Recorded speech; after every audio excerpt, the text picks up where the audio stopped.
సముద్రంలోకి పోయే నీళ్లు మనం వాడుకుంటే ఈ నీళ్ల వల్ల తెలంగాణకు కూడా లాభం ఉంటుంది తప్ప ఎవరికి నష్టం లేదు.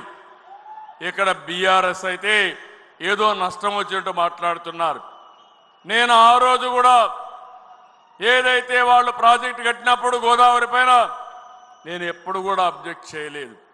నా ఆలోచన ఒకటి, తెలంగాణ కానీ ఆంధ్రప్రదేశ్ రాష్ట్రం కానీ నాకు ఎప్పుడు చెప్పాను, రెండు కళ్ళను ఆ రోజు చెప్పా, ఈ రోజు చెప్తున్నా, హైదరాబాద్ అభివృద్ధి చేసింది నేనే, గంటాపదంగా చెప్పగలుగుతాను.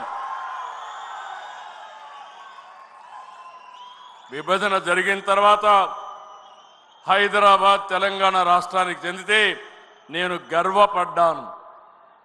ఈరోజు దేశంలోనే ఎక్కువ తలసరి ఆదాయం వచ్చే రాష్ట్రం తెలంగాణ రాష్ట్రం. దానికి నాంది పలికిన వ్యక్తి పార్టీ తెలుగుదేశం పార్టీ.